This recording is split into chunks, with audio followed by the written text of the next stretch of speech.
Good day, welcome to TRTV News. I'm Navy journalist John Doucette. And I'm Seaman recruit Christopher Bias. Today's top story, the death toll rises in Oklahoma City. More criminals are named in Bosnia.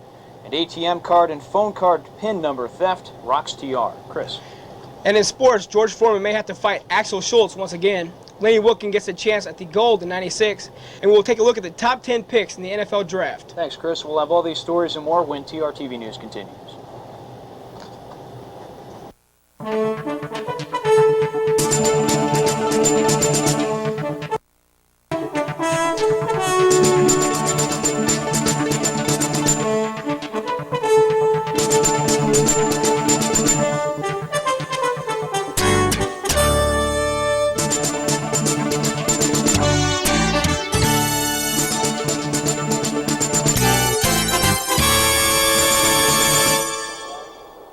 The death toll has risen to 86 people in the bombing of the federal building in Oklahoma City.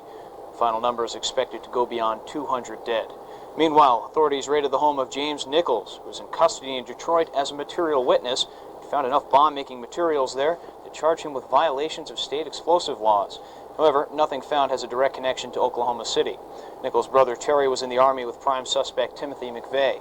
McVeigh served in the Persian Gulf War and rose to the rank of sergeant. The Army says neither McVeigh nor Terry Nichols have explosives training. McVeigh turned 27 on Sunday. He was described in court papers as being enraged with the federal government over the assault on the Branch Davidian compound near Waco, Texas. That assault was 2 years to the day before the Oklahoma City explosion. McVeigh is being held in isolation and under extraordinarily tight security in a federal prison in Oklahoma. United Nations Tribunal for the former Yugoslavia has named Bosnian Serb leader Radovan Karadzic and 2 of his senior aides as war crime suspects. UN also took custody of its first suspect, Bosnian Serb Dusan Tadic, bringing it a step closer to the first international war crime trial since World War II. Meanwhile, the UN cargo plane was hit by small arms fire on takeoff from Sarajevo Airport. It's a further blow to hopes of restarting a vital relief airlift there. Iraq has approved the visit by 2 wives for 2 imprisoned Americans. The U.S. efforts to have a Polish diplomat see those 2 imprisoned Americans remain stymied. The State Department reported that on Monday. Russia has developed an exceptionally high-speed unguided missile, according to Jane's intelligence review. That missile, codenamed Squall, that weapon is said to travel at a velocity that would give a targeted vessel very little chance for evasive action. Top Russian officials said that there is little chance of early peace talks in the breakaway region of Chechnya. The rebels did not seem to want to stop fighting there. Meanwhile, the U.S. sent 2 diplomats from Moscow to Chechnya to look for a missing American, disaster relief expert Frederic Cooney. Colombian Army charged that the mafia in the United States is arming Colombian rebels. A military spokesman said rebels killed in action over the weekend in southern Colombia carrying weapons belonging to the United States government. More news when we continue. Oh, great Pharaoh, your royal advisor. Your Highness, I have completed the plans for the new pyramid. You see, your royal one, this is the new food pyramid. It outlines food choices you can make every day to have a healthy diet. Use this and you'll get a good variety and all the nutrients you need. It will make you feel like a king. I am the king. Right, correct. You are a king. You're the almighty one. At the bottom of the pyramid, we have grains. These include bread, cereal, rice, and pasta. Ooh, I like pasta. These should make up the biggest part of your daily diet. Next, we have fruit, vegetables, dairy products, and meat, including fish, eggs, and nuts. Now that's a pyramid I can live with. The food pyramid is an easy and helpful guide to the 5 food groups. Use it in good health. A freighter carrying a cargo of lethal nuclear waste to Japan was caught in a political vice on Tuesday when the regional government refused to let that ship dock. The governor said he was not satisfied with explanations about storage of the waste carried by that ship. The ship's name was a Pacific Pintail. In Johannesburg, government inquiry has cleared former church leader Alan Bozak of charges that he stole foreign money intended to help the child victims of apartheid. While the inquiry, ordered by President Nelson Mandela, cleared Bozak of criminal wrongdoing, found his management of donated funds sloppy and negligent. Insurance giant Lloyd's of London could be forced out of business by the end of the year. Independent on Sunday says Lloyd's hasn't got the funds to meet more than $14 billion in losses run up over the past 5 years. Newspaper says the latest crisis is a result of Lloyd's investors who are either broke or refusing to pay out any more money because they're suing the insurance giant. The Gray Panther is dead. Maggie Kuhn, who called herself a little old woman and celebrated her forced retirement in 1970 by founding the Gray Panthers, died on Saturday at her home. She was 89 years old. Her personal assistant, Sue Leary, would not disclose the cause of her death. However, Kuhn suffered from a variety of ailments, including arthritis.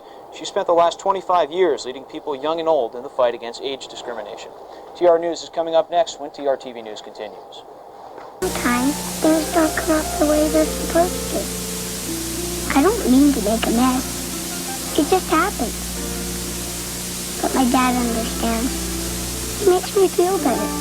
My mom's like that too. Sometimes people just do mean things, and you can't do anything about it. But then your big brother comes along. I sure like it when he's around. Sometimes I just can't get things to go right. My dad knows how it is. He said he was a kid once too. He's a great dad. Every day has ups and downs. But it's the people closest to me who usually lift me up. Because we're a family. When you need somewhere to turn to your family. From the Church of Jesus Christ of Latter-day Saints. If someone offered you use of a pay system that was safe, reliable, and hassle-free, would you use it? The Direct Deposit System, or DDS, is a program that provides all three to military personnel. Why DDS? The facts are simple.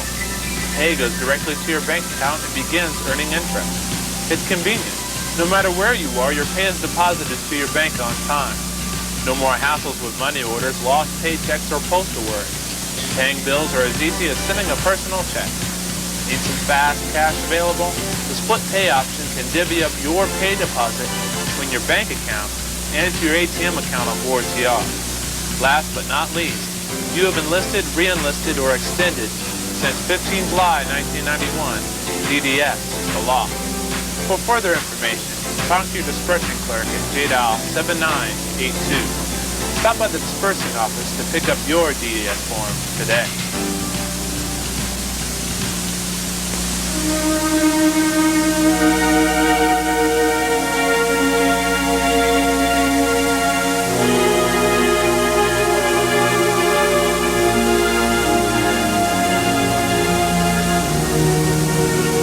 Drunk driving doesn't just kill drunk drivers. Next time your friend insists on driving drunk, do whatever it takes to stop him.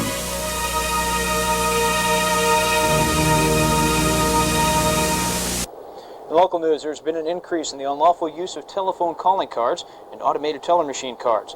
These items have PIN numbers on them that prevent unauthorized people from using them unless the card number has been written on the card or on a piece of paper or given to someone. Your PIN number is direct access to cash or an expensive phone call, so protect it as such and keep it locked up. This week's safety tip of the week, SK1 Christopher Hiltz from Hicks has this for you.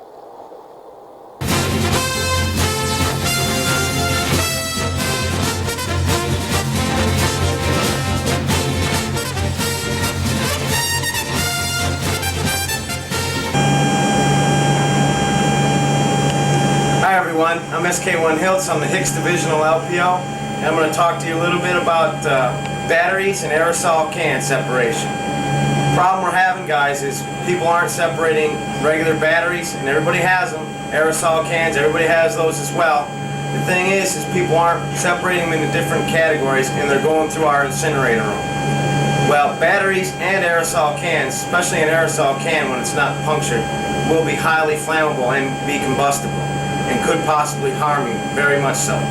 So what we make it real easy for you, all you need to do, 7 days a week, 23 hours a day, bring it down to the hazmat trailer located in the aft end of Bay 3.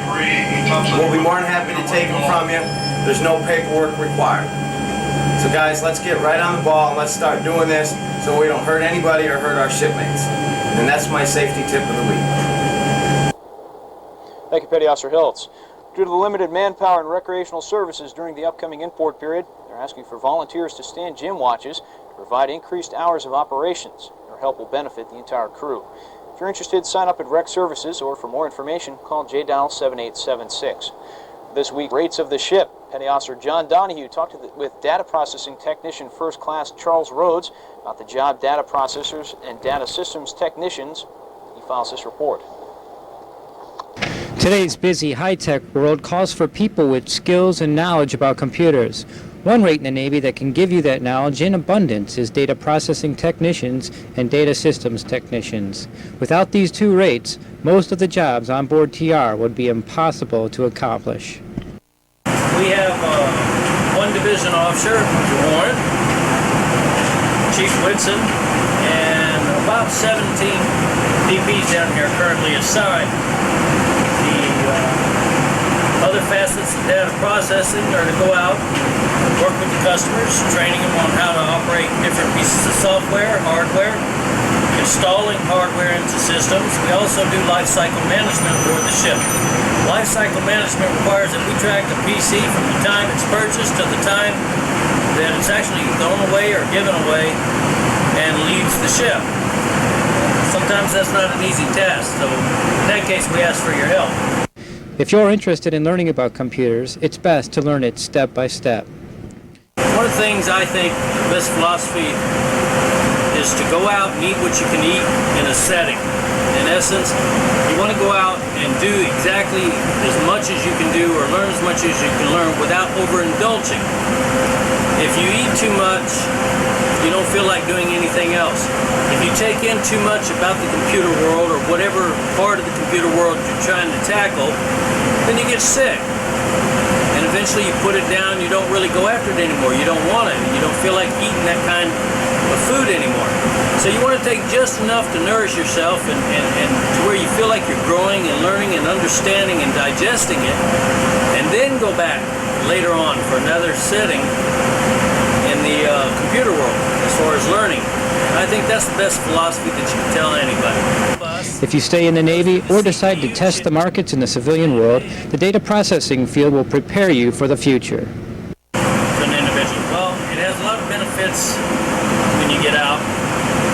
Whether you take it on and go out and do networking, telecommunications, programming, systems analyst or management, no matter if you continue on in the field of computers, when you get out, it'll give you, within a 2-4 year period, whatever period of time that you have in the Navy, if you're in this field, you're definitely going to walk out with a knowledge that's going to help you survive out there in the 21st and centuries to come. It's going to help you during your lifetime to progress through the different job environments that now require computers. Things a long time ago, even manufacturing now requires computer knowledge.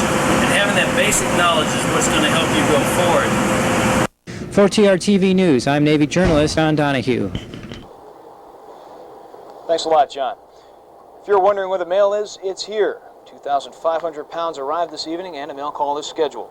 That's all for a while, however. Next mail dispatch will be Thursday to Bahrain. And if you're wondering how long it takes to get mail home, Post Office says mail's taking about 6 days to get back and about 7 days to get here. That's going to do it for local news this evening. But when TRTV News continues, Senior Recruit Christopher Bice will be here with a look at today's sports action. Stay tuned.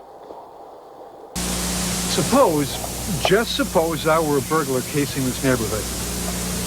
What would I think of this house? Well, first, I'd look for signs that no one's home. Well, like that sprinkler over there. Nobody leaves a sprinkler on when they're out of town.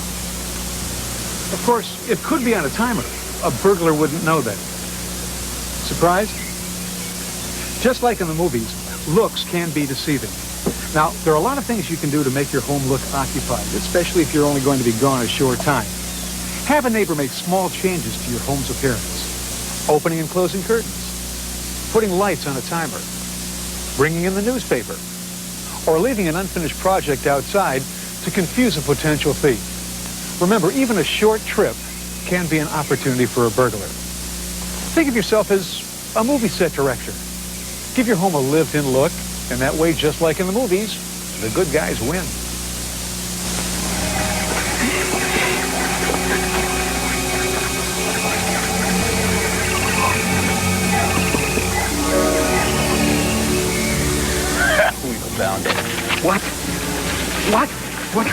down. It's a sofa. Oh, what? I risked my life for a sofa? A status of forces agreement. An agreement between the United States and host country governments which sets down legal guidelines. But the map indicates a priceless treasure. It's worth its weight in gold. This clarifies my legal rights abroad. And look, I may be able to get a local attorney if I need one. Why would you need an attorney? Breaking into the royal coffers, perhaps? For more information on your sofa, contact your legal assistance office. Big day in sports. Senior recruit Christopher Bice is here to tell us about it. Chris. Thank you, Pastor Doucette. George Foreman's controversial win over Alex Schultz may lead him back into the ring once again. After their fight 1 week ago, Schultz filed a formal protest because of several people and himself thought he did more than enough to beat Foreman. The International Boxing Federation compiled 7 judges from across the globe to review the tape without any audio. The decision will be made to either keep the ruling as it stands or make a rematch. If Foreman doesn't agree with the rematch, then he could be stripped of his title. The most winningest coach in the NBA history will take charge of the American basketball team. Lenny Wilkens, the head coach of the Atlanta Hawks, was selected as the head coach of the '96 Dream Team. Wilkens is not thinking of the Olympics quite yet. His team will be taking on the Indiana Pacers in the NBA playoffs. Other matchups in the NBA include New York Knicks against Cleveland. The Orlando Magic are looking for their first divisional franchise win against Boston. Charlotte will duke it out with Mike and the Bulls. Denver will face the Spurs, and Portland will face Sir Charles and Phoenix. Last year's champions, the Houston Rockets, will take on the Utah Jazz, and the Lakers will take on the Sonics in the first round. The NFL Draft was held this past weekend, and for the first time since Bo Jackson in 1986, there was a running back pick to be drafted as a first-round draft pick. Penn State's Keyjana Carter was selected by the Cincinnati Bengals to start the draft. Jacksonville selected outside tackle Tony Baselli from Southern Cal, and Houston picked up Steve McNair from the quarterback from Alcorn State. Washington received Michael Westbrook, the wide receiver from Colorado, and the Carolina Panthers picked up Kerry Collins, the quarterback out of Penn State. To round out the top 10, number 6, Kevin Carter, defensive end from Florida, goes to St. Louis. Mike Mamula, defensive end out of Boston College, goes to the Eagles. Seattle picked up Joey Galloway, the wide receiver out of Ohio State. The number 9 pick was another Penn State offensive player. Tight end Kyle Brady went to the Jets. And the Super Bowl champions, the 49ers, picked up J.J. Stokes, the wide receiver out of UCLA. And a final note from the world of tennis, and in hockey,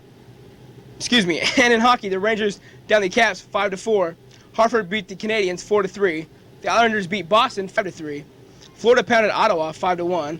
The Sabres defeated the Lightning 3-1. And the Ducks defeated Calgary with a score of 2-1. The largest tennis tournament in the world just got richer. Wimbledon has increased the prize winning by 6%. What does that mean? Well, the men's top finisher walks away with $590,000, and the women's champion receives $527,000. And last but not least, Darryl Strawberry was sentenced to 3 years probation and 6 months house arrest for tax evasion. Strawberry was also fined over $350,000 in back taxes, penalties, and court fees. That'll do it for sports. Tonight's weather will be partly cloudy with visibility ranging from 5 to 7 nautical miles and haze. The winds will be out of the northwest ranging from 12 to 18 knots.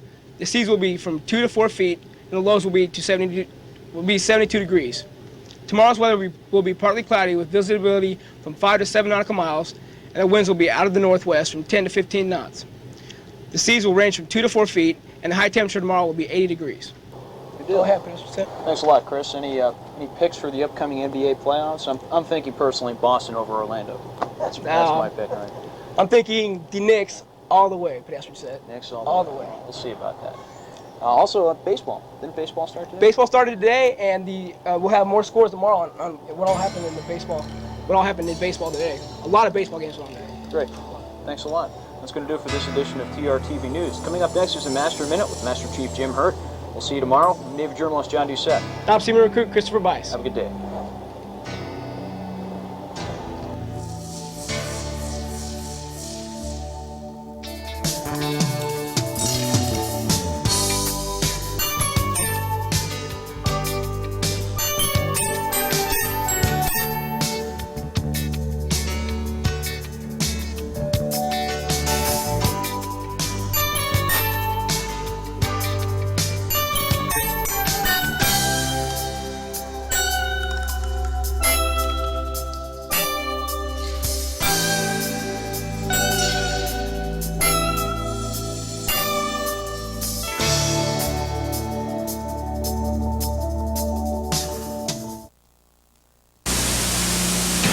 Living and working on a ship is regarded as difficult duty. One reason for this is the potential for injury. Playing it safe and by the rules will stop injuries that may cause permanent damage. Safety is a #1 priority when performing any type of maintenance, and proper safety equipment is essential. Following the maintenance requirement card will help ensure you know exactly what type of safety equipment is needed for the job. Safety equipment guards against injuries to the eyes with the use of safety goggles. Proper ear protection when called for protects your hearing in potentially dangerous environments. And the use of a respirator mask will keep any harmful fumes or dirt from being ingested. When called for, coveralls should be worn. And on board ship, proper footwear is the only way to work. Following the safety requirements are for your benefit.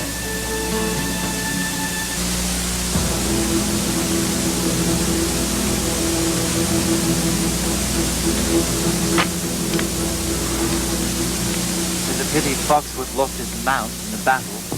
He's all right, though. I saw him pick himself up and go on with the infantry. So, he's a lance corporal now. In the Middle Ages, if a lancer lost his horse or his weapon, he temporarily joined a company in the infantry, where he was second in command to the corporal, a person who commanded a squad of infantry troops. That, according to some, is how the term lance corporal was established. We borrowed the rank from the British, and today it's a Marine Corps rank between a private first class and a corporal. It's Foxworth. Welcome back, old boy. Lance corporal, a term from the Middle Ages, and now a part of our American military heritage.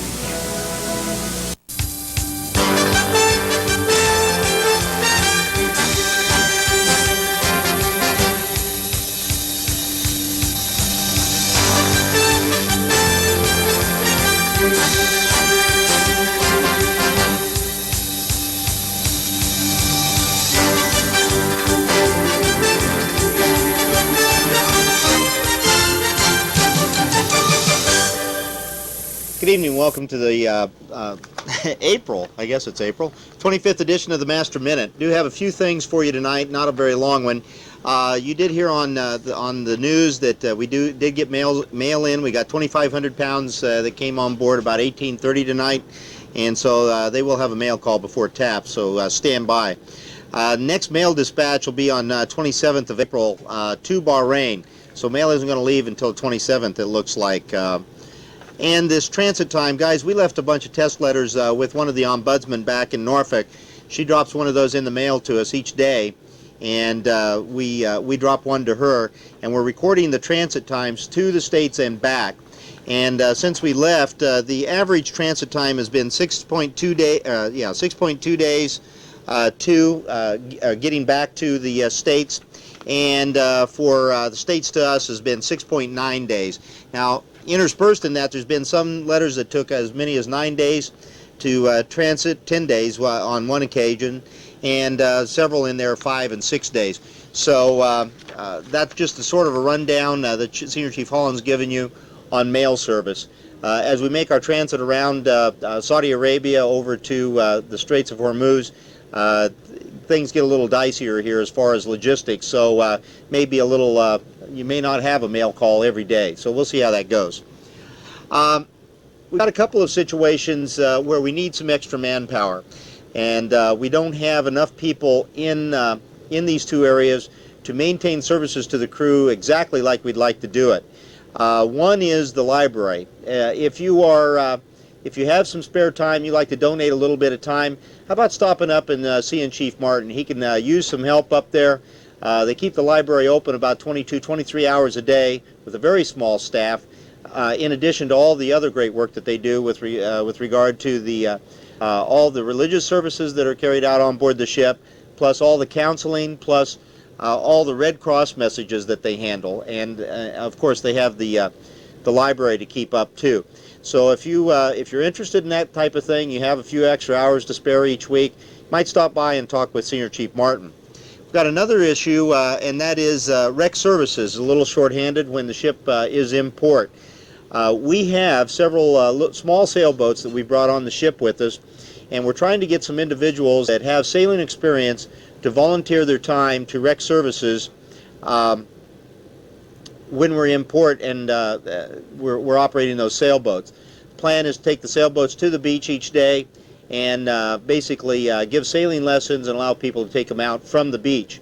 Now, this is not a, this would be your duty day, and it is not for those supervisors out there that think this is a good deal.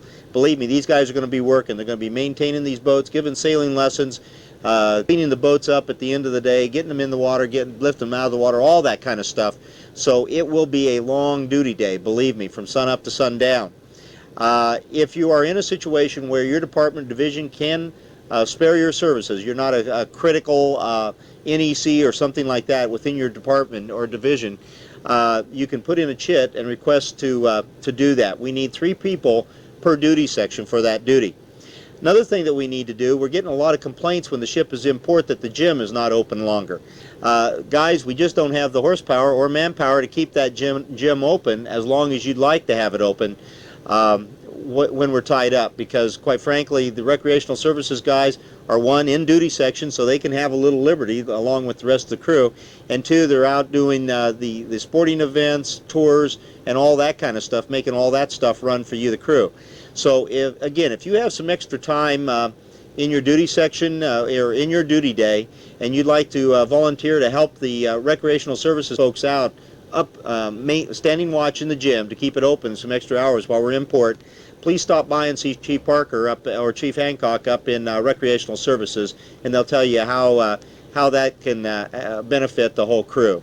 So again, if you've got extra hours, we can use them. There's plenty of good services around the ship that we provide to the crew that we need a little help with. There is a Quality of Life Board meeting tomorrow, 0800 up in the crew's lounge. The Quality of Life Board is a composite of all pay grades here on the ship that we get together once a month, sit down, and take a look at the factors affecting quality of life here on the ship, discuss how we can make things better. The membership of that board is anybody that wants to be on it can come to that meeting. But we do mandate that each squadron and each division or department rather have one candidate there, and preferably it should be we should have a wide spectrum of pay grades from E1 all the way to perhaps 05. So if you're the department LCPO command master chief doesn't have to come to that board. In fact, we'd like to see more first class, second class, E3s, E2s on the board. 0800 tomorrow up in the library. There's also a habitability zone inspection tomorrow, so be aware that the zone inspectors will be armed with a list of things to look for, and these are a lot of things that we're going to be looking for on for the in-serve inspection, and a lot of just habitability things that are easy to fix and will make quality of life better here on the ship. And final note tonight for all of you that were, and I didn't know this until I just went on the show here, and that is the Chang. I know that we have to see the Chang.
Roosevelt. What's up, buddy? Hey. What are you doing? Hiding out. Hiding out? Heck yeah. It's still Beach Picnic Day. Yeah, but I'm afraid they'll try and get you to take over a TOP or something. Oh, that stinks. You gonna go down for burgers later? Ah, that sounds good. All right. Bye.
Good evening and welcome to the July 29th edition of the Master Minute. Well, it's been almost a week since I last talked to you, and during that time rumors have been flying. What are we going to do?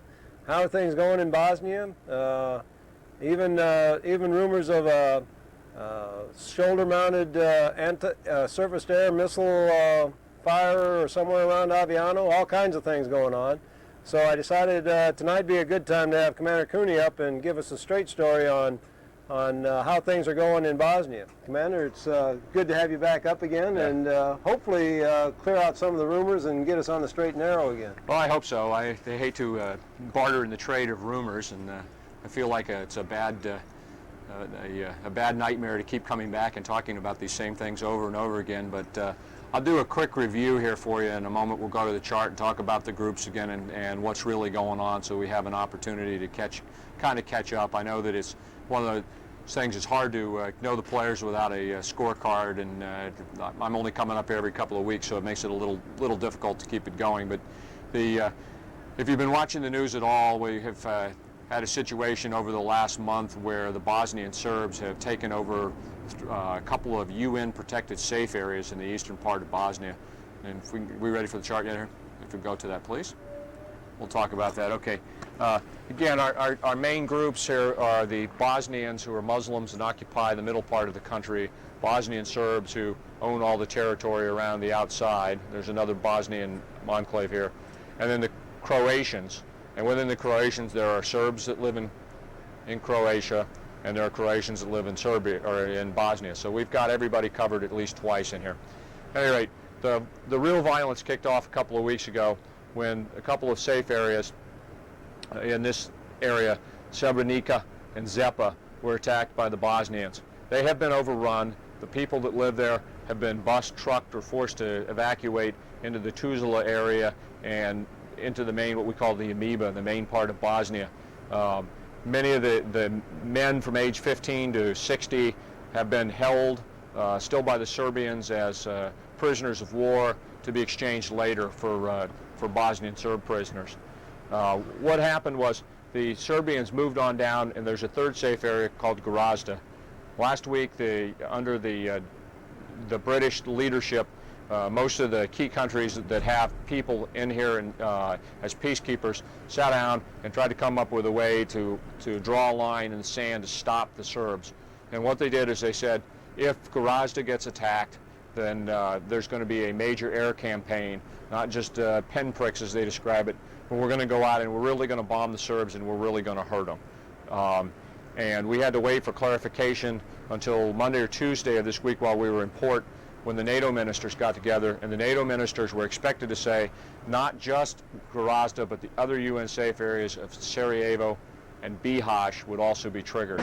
Well, in the meantime, some independent Muslims and some of these Serbians that live in Croatia attacked this enclave of Bihać, and then the Bosnian Serbs a couple of days later joined in an attack. So there's a four-pronged attack going on Bihać.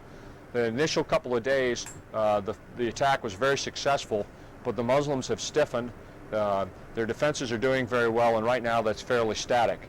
After a couple of days delay, then, the Croatians, who are in this part of the country, decided enough is enough, and they have now attacked into this direction and this direction, and they've taken over two key towns of Glavko and Grahovka. And what they have now done is they've cut all of what we call lines of communication from the main Serbian resupply area down into the regional capital of the Serbs in Croatia called Knin. And they're in a dominant position now to overrun Knin or to head north and create havoc in this area. And all they're trying to do right now is they're trying to alleviate the pressure on Bihać. so that the forces that were on the offensive here are going to have to turn around and move back here. However, what we're concerned about is if the Croatians who are now in for a dime decide to come in for a dollar, there's going to be a major war all throughout this region, and our biggest concern is that it could bring in the Serbs proper. Now, we've been talking about Bosnian Serbs and Croatian Serbs. There's the country is Serbia, and it has the dominant military power in the region. So kind of as a recap, because I've thrown a lot at you, I've been talking really fast, where we stand today is this. The Croatians are attacking in this area to relieve pressure on the Muslims here. The Croatians and the Muslims are working together. Sometime within the next month or so, we might see, and it could be even sooner than that, we might see a major attack by the Croatians into the rest of this Serbian region in Croatia called the Krajina. What does that mean to us on TR? And I guess that's what we can kind of go back to. Right now, the mandate is only for if Gorazda gets attacked, we're going to be involved in a bombing campaign. However, NATO ministers are going to meet again, maybe as early as tomorrow, and discuss whether or not to bring the other groups and tie the other groups in to say, we will attack if this or this happens. And just to throw more confusion in there, if there isn't enough already, the Senate voted last week to lift the arms embargo against Bosnia. The House is going to vote on Tuesday. President Clinton has said he will veto that measure. However, the vote in the Senate was by a large enough margin that they can override the veto. There were 69 votes, and it only takes 67 to override the veto. So if that goes, both the Brits and the French have said they're going to pull out if the U.S. lifts the embargo. So if you're looking for concrete answers from me, you're getting nothing but the Major League waffle here tonight. All I can tell you is that the NATO forces now have the ability to make a decision about whether or not they want to bomb. This is no longer a wait and see whether the UN is going to bless it if we decide to do it. It's now in the hands of the NATO people. There's a lot of planning going on and a lot of midnight oil being burned trying to figure out exactly how we're going to execute this if we execute it. But right now nothing has happened to trigger it, and I guess we'll just kind of stand by, and I will keep coming back as more information makes itself available. Well, it looks like we're back to can't tell the players without a program and no programs to be had, doesn't it? Well, that's it, and I hope I have cleared things up rather than made them more confusing, but if the feedback we get is more confusing, I'll come back later and talk more slowly. Anytime. Thanks for coming down, sir.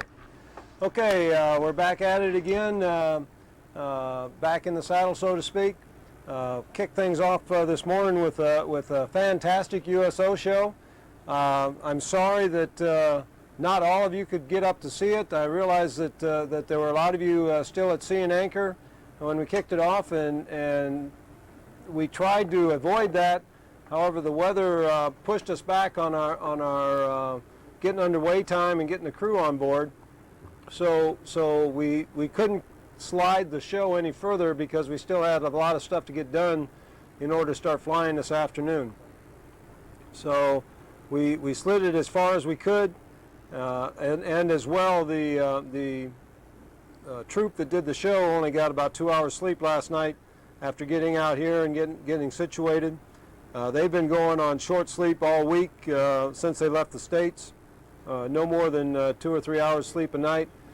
Do a show, couple hours sleep, and up pack and off to the next site. And they're in fact heading down to Sigonella to do a show down there, not tomorrow, but the next day. So they took off this afternoon to go back and get a good night's rest for a change and catch up on some things. But it was a fantastic show. I hope you got up to see it, and some really great voices up there. There's a lot of people pay a lot of money to see a show of that quality, even though they didn't have their stuff and borrowed a keyboard, a bass guitar, and the drums from some of the crewmen. And I thank those of you who lent your stuff to the musicians from the group. It really helped the musicians and helped the troop, and they were very, very appreciative of that. So I think we did a good thing. They were extremely impressed with the ship, and couldn't say enough about you, the crew, and the job you do out here. And I think we as on the crew felt the same way about the job they did this morning. As I said, we're back at sea. I need all of you to think back to basics. I think all of you need. I think you all need to start thinking about being safe. And to help do that, we got a safety stand down. There was part of a safety stand down today. That'll be 0800 again tomorrow. We'll be back at safety stand down, and a segment will be re-shown at 0200 for night check personnel. So look at that and make sure you get yourselves mustered up for having attended the safety stand down. CRMD wanted me to remind you all that the marriage preparation enrichment class, one starts on Wednesday the 2nd and the other one on Saturday the 5th. It's an all-day class from I think 8:30 to 11 and 1300 to 1600. Good reviews coming out of that. People are glad they went, glad they signed up and went, overcame their embarrassment or what have you about signing up for a class like that. And they said there's some really good information coming out of that. A little bit of what's going on next week. We've got Shipwide Field Day coming up. Another one of those out and clean the ships, Tuesday the 1st, 0745 to 1100. And I need to remind you that those are all hands evolution. They're not a day check, night check evolution. It's an all hands evolution. And you need to be up and about and cleaning the ship during the field days. I want you to concentrate on unsats. During the last zone inspection, unsats stayed basically the same in numbers. Now we realize we changed the rules for grading an unsat, especially in the area of interest or the focus area, if you will. But I want you to concentrate on making those unsats spaces satisfactory. We had a shift also from satisfactory to outstanding, so we ended up getting more outstandings than we had before. We got less satisfactories, and we had about the same number of unsats as we've had before. And like I said, when we unsat a space for one discrepancy in the focus area, that may have been what caused those unsats to stay the same. So attention to detail. We should be getting to the point now where we can start paying attention to little things, the attention to detail stuff I just mentioned. Making sure that the edges are all cleaned out and no marks in the edges. The buffer marks have been taken out with a small brush and so that there's no dirt built up in the corners. All the overheads are swept out and cleaned. Brass is polished. All the bright work is taken care of properly. Should be no sign of a dust ball or dust bunny anywhere around. But that's an ongoing thing. Just because we opened the season on dust bunnies a couple weeks ago doesn't mean we have shut it down. It's always open season for dust bunnies. So keep working on those. There will be a command zone inspection on Wednesday at 0800, 0830. General quarters Tuesday from 13 to 15:30. Saturday the 5th is a no-fly day, but Reactor will be doing a mountain of drills. They've got the MPTT team coming on to get them ready to go for ORS, and they're going to be doing drill after drill after drill, and so try and be a little bit understanding of them when they come up out of the hole all sweaty and stuff, because they are going to be busting themselves down there. Tomorrow, Unwrap of Faith is scheduled. Various times. Check the scroll for the time and service of your choice, and enjoy yourselves with CRMD. We've got a couple of messages that came in while we were in port. The 8th Annual GEICO Military Service Award is an award for a noteworthy individual who has military service for outstanding military or civilian community service in one of 3 areas: drug and alcohol abuse prevention, fire safety and fire prevention, or traffic safety and traffic accident prevention. And if you have anybody that you want to nominate for that, you need to get it through your department. The nominations must reach the Naval Safety Center by close of business on 13 October. So there's a little time for that, but if you're going to work up a package, you need to get it worked up now and get it through the chop chain so we can get it out of here. The second one is, and if you're looking for the message on that, the date time group on it is 19/12/45 Zulu, July 95, from Commander Naval Safety Center in Norfolk.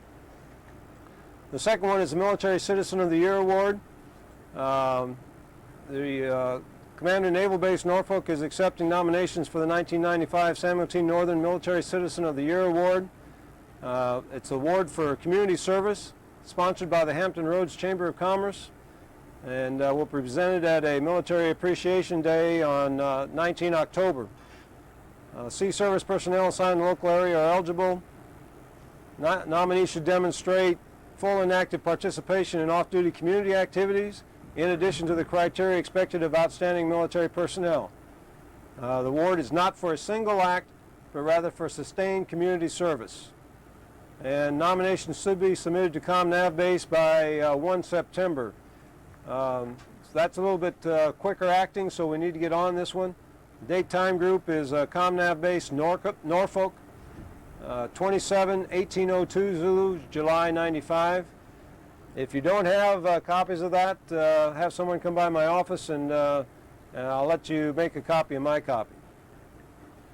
Also, there's a CNO Nav admin out.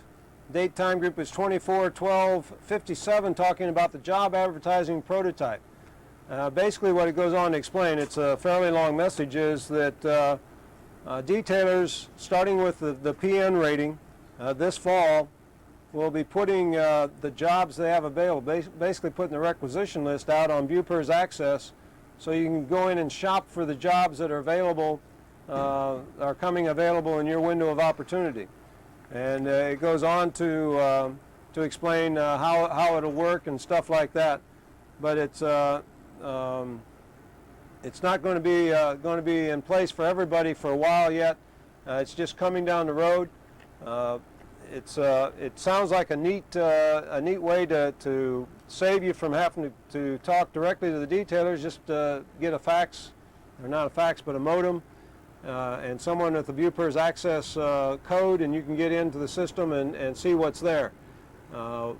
As we get more information on that, we'll get it back to you. I want to congratulate you all on a great job in Trieste on Liberty. With a handful of exceptions, and those were minor, we got everybody acted and behaved and conducted themselves in a manner that I think really did the ship well, did the United States Navy well, and made the Italian populace really think about Theodore Roosevelt coming back. I had several people ask if we were coming back again, and when could we get back into port again. And that's gratifying to hear. Throughout the first day, with all the activities going on, everything went well. The only bad part about the port visit was the last night with trying to get back with all the weather. A lot of you were out a long time last night, still trying to get back to the ship, and we appreciate your patience and understanding of what was going on with that, and making sure that we got everybody back safely. Those of you who don't know, we did have a accident on the ship that thankfully was not as bad as we thought at first. BM3 King from deck department was working, trying to get the gear for the US Osho on board, back by elevator 3, and the barge that it came in on was a little bit different sized barge than what we normally get. It had raised sides on it and stuff. As they tried to get it in by the elevator, he got pinned between the barge and the ship. Several lacerations that needed to be stitched up, broken nose, broken collarbone, and feeling pretty thankful to be here today. And he's lucky to be here. So we're thankful for that. It looks like he's probably going to have to be medevaced off in order to convalesce at his leisure. And he's already gone, I'm told. So for those of you who don't know, that's what the medical emergency was last night back on elevator 3. Once again, great job on Liberty. I want to see it kept up, and I know you guys will.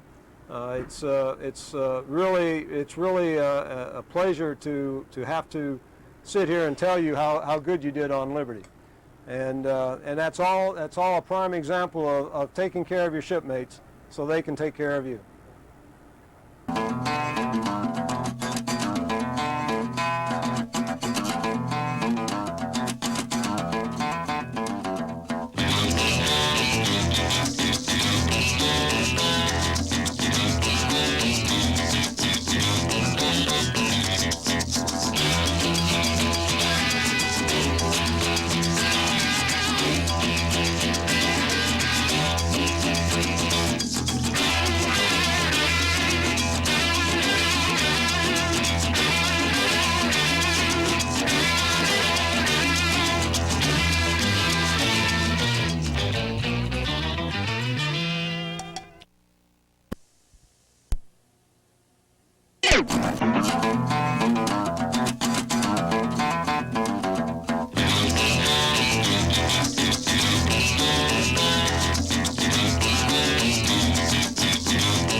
Good evening and welcome to the August 10th edition of the Master Minute.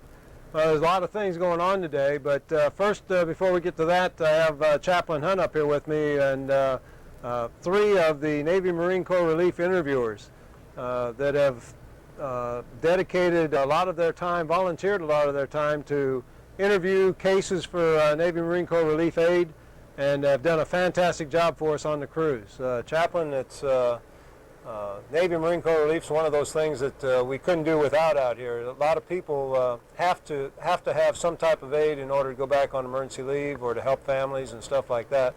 And we've done quite a bit of that this cruise, have we not? Yes, Master Chief.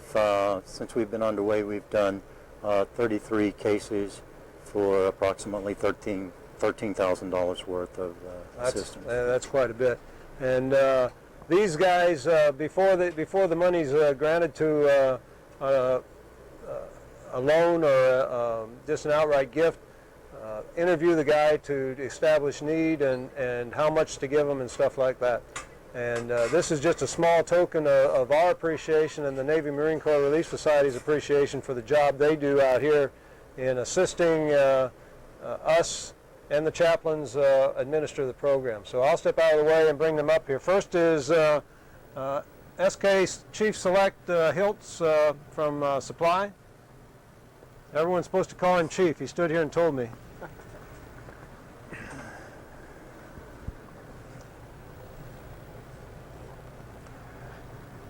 All of our 35 interviewers will be receiving some awards, and we just wanted to recognize a few of these up here tonight. First of all, SK Chief Select Hiltz, you get a Navy Marine Corps Relief ball cap. You also get the 100-hour tie bar and the 300-hour tie bar. You wear those together, Chief Hiltz? You wear those together when you wear a tie? No. Oh, okay. A new gift that Navy Marine Corps Relief has come out with, a new award, is the tote bag. And this would be good for carrying your charge book around in your Chief Select. Idea, sir. All right. Thank you. We appreciate all the hard work you've done for us. We couldn't do it without you. All right. Thanks. Next up is ABHC Les Aker from the Safety Department.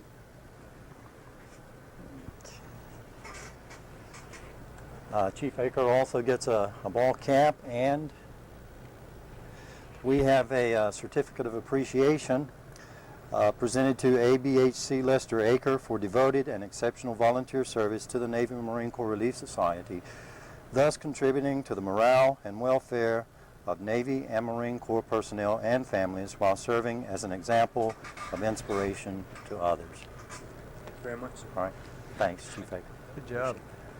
Next up is HMC Mike Bristol from Medical. Slide on around a little bit. Chief Bristol would like to present you with the Navy Marine Corps Relief Ball Cap.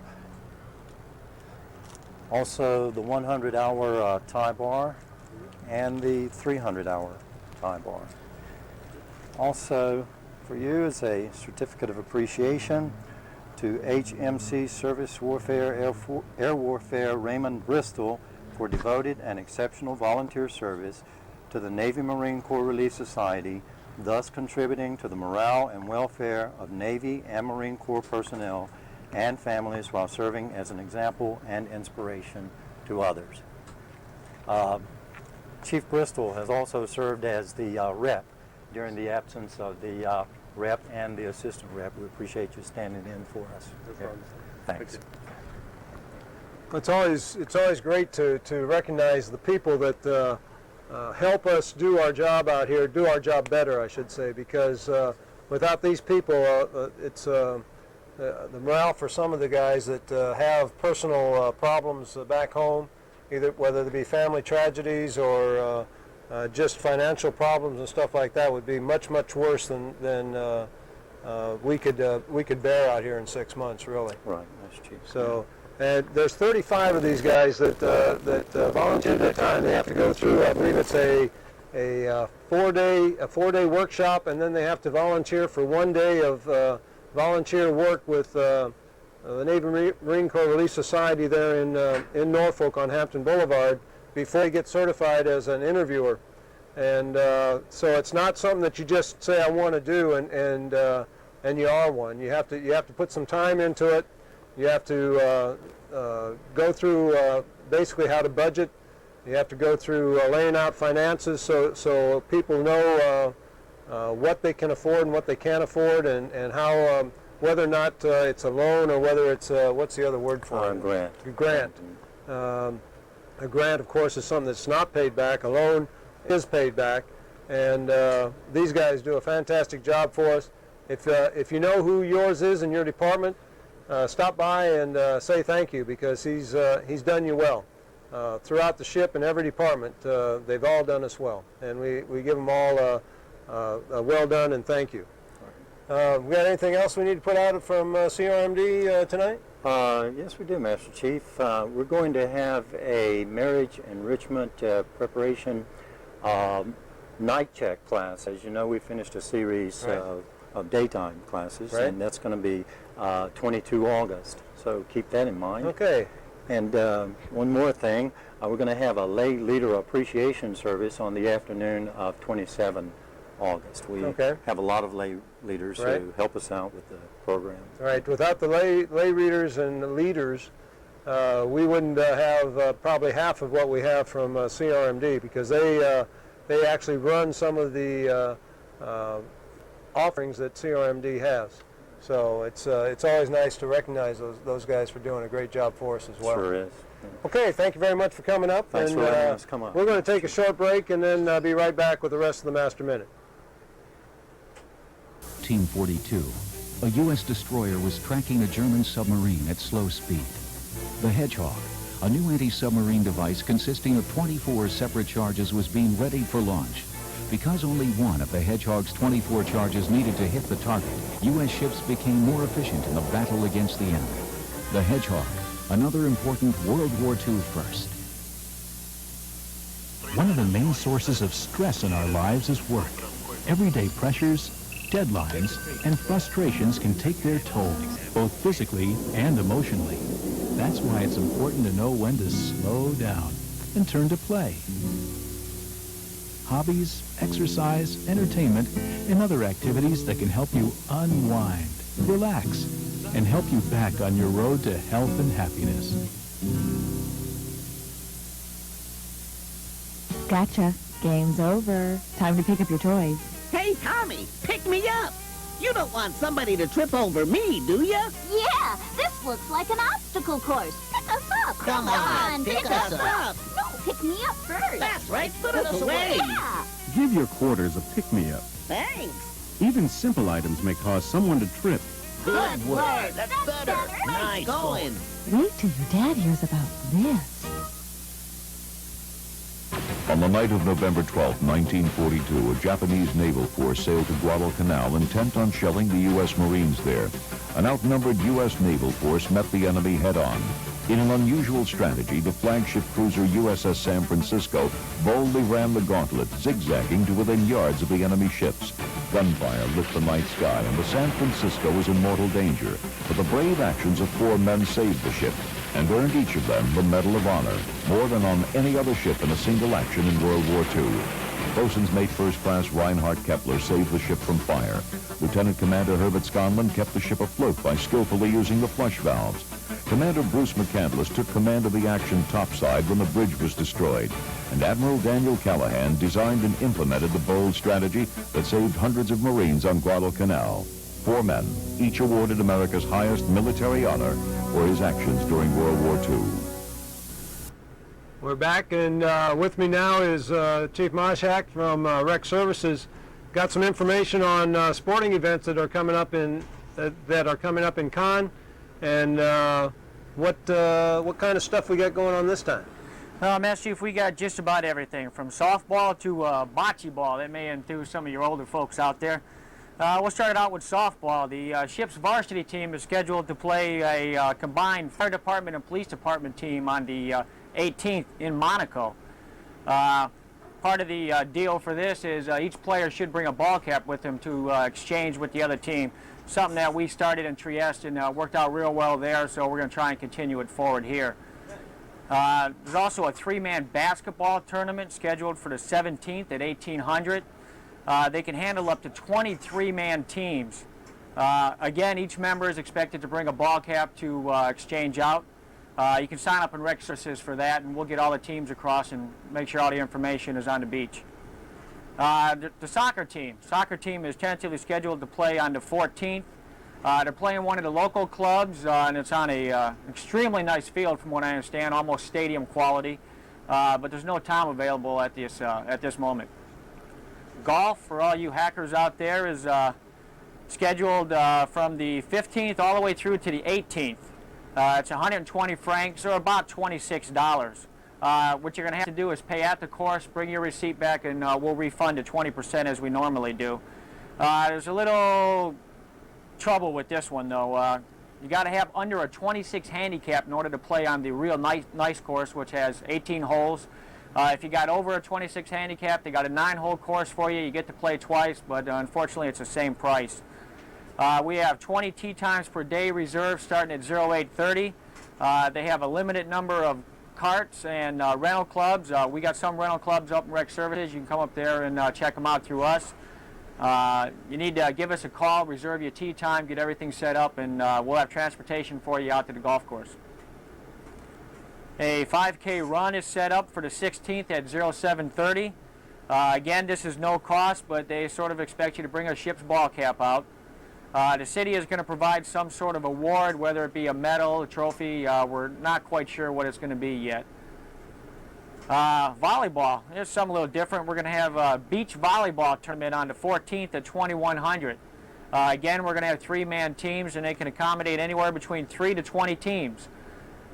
This should be really interesting. May take part in that myself there, Master Chief. Each team should bring a ball cap, or I should say each team member should bring a ball cap, again, to exchange with the other side.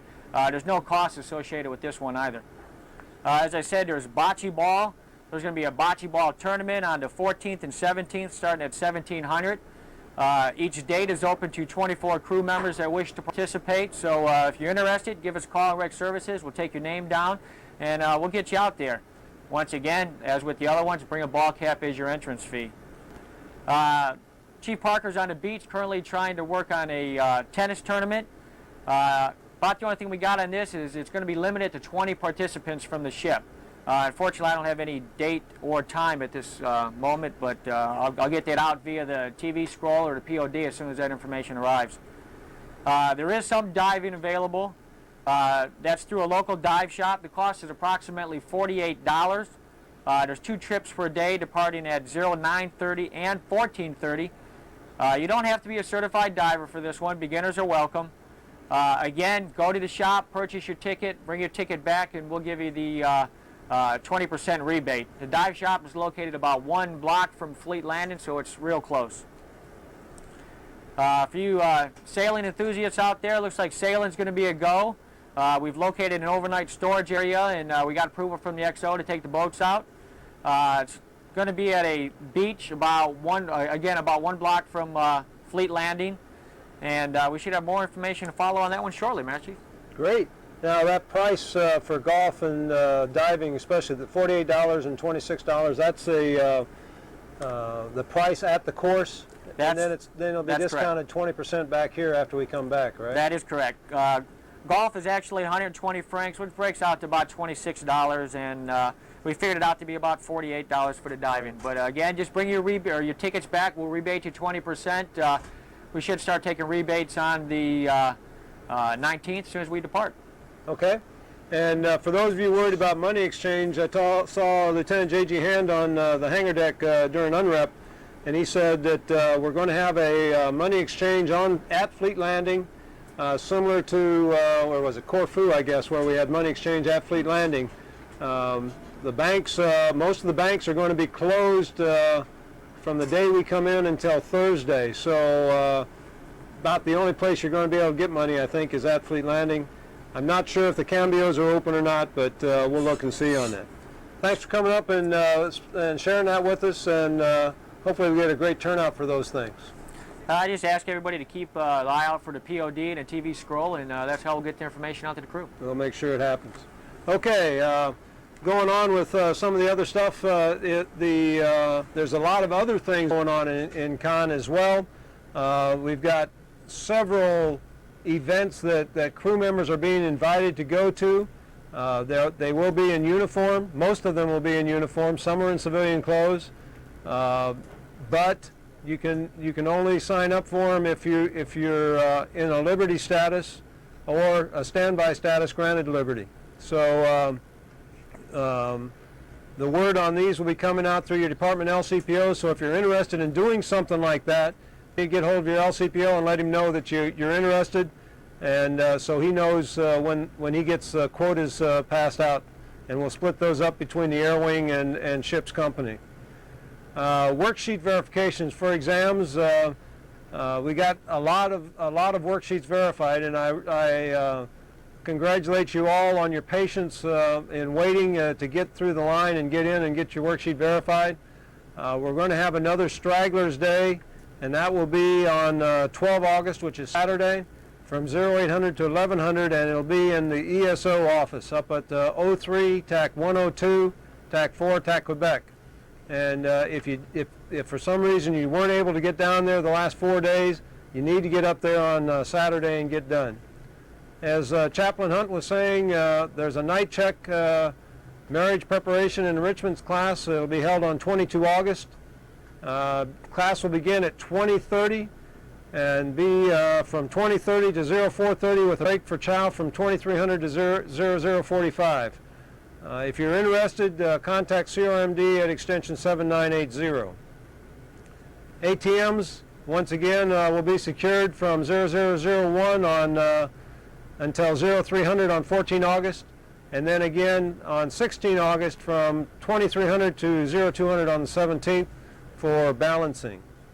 Coffee issue will be tomorrow between the hours of 0900 to 1100, and of course the coffee issue room is 4 TAC 190 TAC 1 TAC Alpha. There will be a 75-man Delta working party on the 15th of August. Muster will be called away approximately 0830, and hopefully we'll get that out of the way fairly quickly. Because of the shipwide field day tomorrow, from 1845 to 2200, the mess decks will secure chow serving at 1830, so they can start getting cleaned up and do their portion of field day as well. And the birthday meal, again, is going to be held on the 20th of August. Sign-ups will be from starting at 0800 on the 18th of August through 2200 on the 19th of August, or until they run out of room. So if you're interested, if you have a birthday in August and would like to have a really good meal, and I suggest you get down there and sign up when it opens up. Chief Weber stopped by today and said that there for a while you guys were doing really well with keeping foreign objects out of the commode system, out of the CHT system. But lately he's been pulling skivvies, he's been pulling rags, he's been pulling mop strands, what else? Peach pits, orange peels, stuff that is not designed to go into the CHT system, and the CHT system is not designed to handle it. And so it gets into a spot where it gets jammed up in there, and it causes a clog, and then you've impacted the entire ship, and it's spreading a little bit. So I need all of you to get concerned about what you're putting down the commode. The only stuff that should go down there besides human waste is toilet paper, which is designed to go down and to break up when it comes in contact with salt water. So if you're putting anything else down the commode, please cease and desist. And if there's a problem with not enough toilet paper being available, then I ask you to give me a call and let me know which head it is, and I will make sure you get toilet paper put out there so we don't have that problem. Tomorrow we'll have a burial at sea around the time when we go through the Straits of Messina, and I'm not sure exactly when that'll be. I thought it was going to be tomorrow afternoon. It looks like it might now be again tomorrow morning. So we'll have to look at that as we go along. There'll also be an air power demonstration tomorrow. It's basically a practice run for the Tiger cruise, so we can do the same for the Tiger cruise. And I'm not sure when that'll be either. I think it'll be sometime in the morning.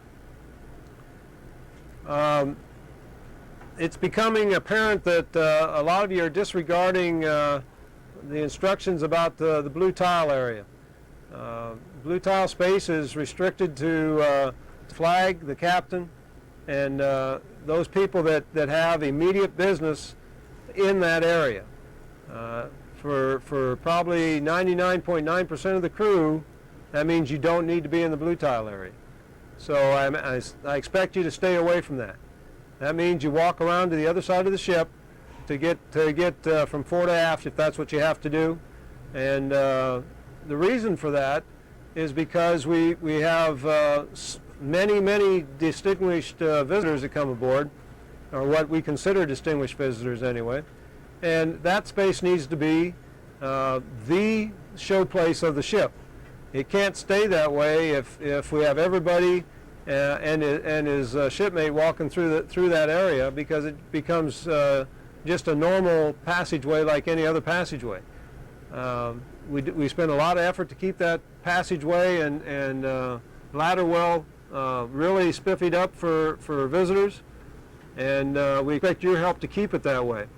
So when transiting from the main deck up to the 03 level, I expect you to use a different ladder than the captain's ladder.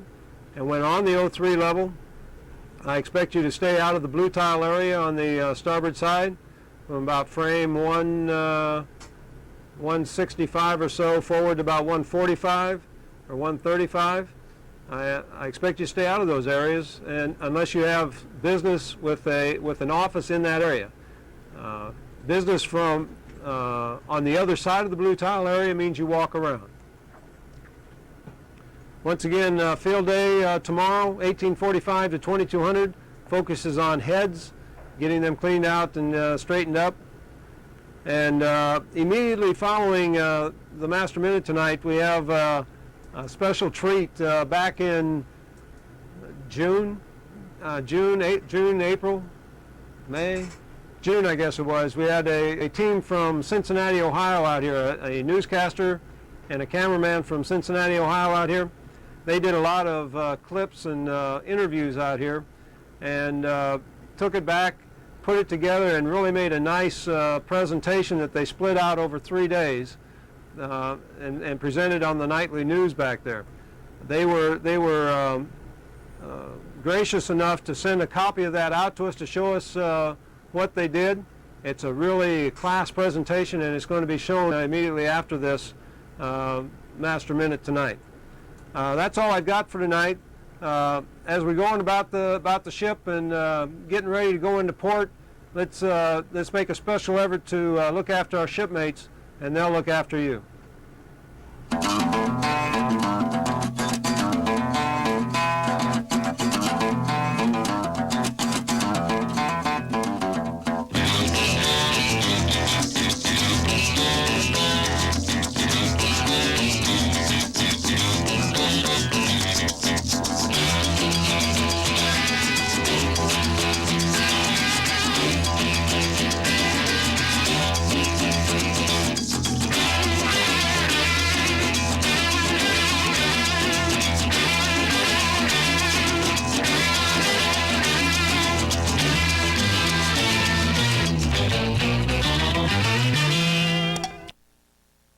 U.S. military forces are in place right now in the Adriatic Sea, including the USS Theodore Roosevelt, one of the largest carriers in the United States Navy.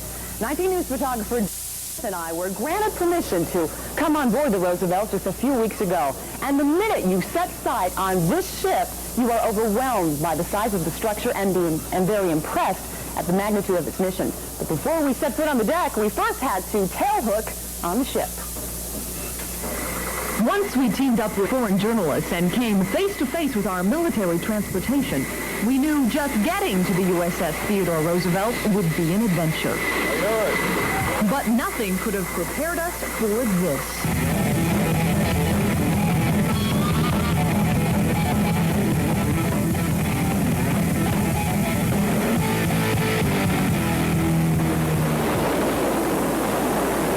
To the Adriatic Sea since May 25th, the Roosevelt is nearly 97,000 tons of steel, a structure superior in strength and key in keeping this troubled region away from all-out war. On this week, the aircraft carrier is positioned about 16 miles from the Croatian coast, just off the heel of Italy. And on any given day, 76 aircraft fly as many as 80 missions over Bosnia in support of Operation Denied Flight. And it takes the support of at least 500 men to get these warbirds off the flight deck during any one series of takeoffs. Each sailor has a specific job and wears a certain color for classification. And it is here, aboard what has been called the most dangerous workplace in the world, that those colors come together to execute well-choreographed orders, all under the orchestration of this man. To everyone on board, he's known as the boss. I'm kind of like a symphony conductor. I'm the one who directs all the activity on the flight deck. That activity involves using steam catapults to get an aircraft from going 0 to 150 miles an hour in just 3.5 seconds. And then turn around and bring that plane to a complete stop in the distance of just 180 feet. This job is dangerous. I mean, every day this job is dangerous. These are real bombs, these are real missiles on these aircraft. And these are real people operating a very dangerous environment. And the average age of those real people? Most of those guys are right out of high school. You know, we're looking at the average age on the flight deck down there someplace around 19, 20 years old. But what they lack in age, they quickly make up for in experience. Check-in button 1. You're in a hot area. These are highly trained young men working round the clock aboard a city of steel which never sleeps. But make no mistake, all 6,000 men on this carrier are prepared for battle at a moment's notice. You know, the Theodore Roosevelt has a cheer that we always do, and it's may the Theodore Roosevelt never be used in war again, but it should always be ready. And the adventure is not over yet. Tomorrow night, you'll meet some of the pilots who are literally the top guns of the U.S. Navy. They talk about their mission, their call to duty, their new heightened sense of awareness when they realized that one of their own could easily be a target. Positioned just off the coast of Croatia. 19 News photographer Dave Smith and I were aboard the aircraft carrier just a few weeks ago. And tonight we share with you more of the excitement of getting an up-close look at the Navy's top guns. When you're a visitor aboard the USS Theodore Roosevelt, the sailors do their best to make the civilians feel welcome. We're going to put you in a set of flight deck gear like I'm wearing right now. Which is a safety vest in case you go inside, which we hope you don't. And once your feet hit the deck, your spirits soar with every takeoff. From high above to well below, each and every flight is monitored, whether it's with a bird's eye view or a radar blip. That happens to be one of our F-14s. And it takes hours of preparation for each split-second takeoff. Flight crews attend to every last detail in the hangar, while pilots go over every part of their flight plan in their squadron ready rooms. Well, for us, it's a very busy time. We've got long days. We're typically up around 10 o'clock in the morning, and our day lasts until usually about 2 or 3 o'clock in the morning. And during those waking hours, there is a new heightened sense of awareness, a realization that became apparent after Captain Scott O'Grady was shot down. Each of these planes can easily be targets, and each pilot could find himself relying on survival skills deep in served territory. Oh yeah, I think everybody kind of took stock of the equipment they were carrying to make sure that it was all in good working order, which we normally do, but yeah, we paid a little bit more attention to it. And there is a lot to pay attention to. Nearly 20 pounds of survival gear is strapped onto each and every pilot's back. And as O'Grady proved, it's just enough to keep a pilot alive. Unfortunately, we don't carry any bags of luck, and I think he probably had a lot of that with him. And although luck may not be standard military issue, these pilots have the skills they need to fly in the most troubled region of the world. I've never seen a finer group in my life.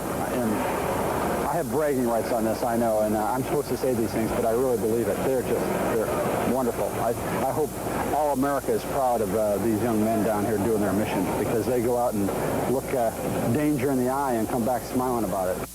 And we'll just have to see what the Roosevelt's reaction will be if the U.S. lifts the arms embargo. That decision would mean all-out war for the region, and the Roosevelt could be asked to offer air support to assist in getting those United Nations peacekeepers out of the region. And if that happens, you can bet the stakes are going to rise. Wow. Carriers in the United States Navy's fleet. While on ship, we witnessed pilots taking part in patrols over Bosnia for Operations Night Flight and Sharp Guard.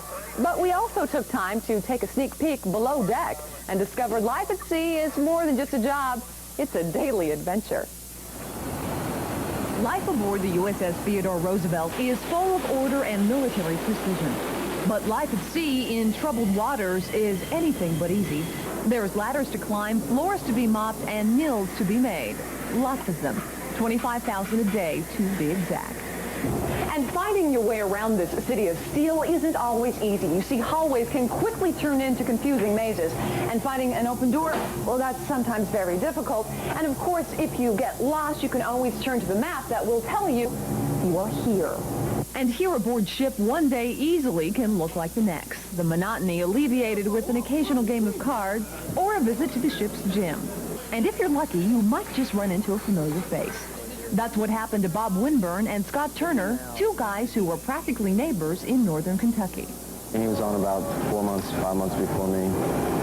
And I came on, I was brand new to the ship, and I was walking out of the store, and he yelled my name, and turned around, and there he was. It was great. I can tell Bob anything, and don't sit there and listen to him. It just makes it that much better. Better because 6 months at sea can be difficult for even the most seasoned sailor.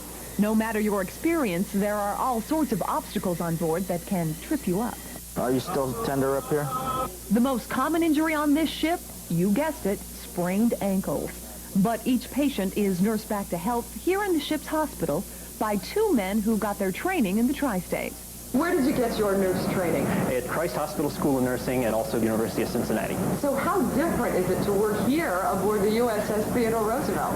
I would say the main difference is that our average patient here is a young, healthy male. Out of the 6,000, the average age is 19, as opposed to a civilian hospital back in Cincinnati where the average age would be much, much older, probably in the 60s. Mike, what is life like at sea, especially in this sort of condition, this hospital?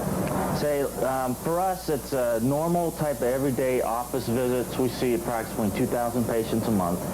But that's their job, just one of the thousands of duties done every day aboard a ship, whose greatest strength comes not from its military might, but from the will of the 6,000 men who provide this vessel with its heart and soul. And I don't know who was more excited, us for seeing these hometown sailors or the hometown sailors for recognizing a local media crew. But nonetheless, it was a fantastic trip, a wonderful story. Dave Smith and I are ready to head on back there, and we also have a newfound appreciation for the operations the United States Navy is doing right now in the Adriatic Sea. Jack and Tricia, back to you.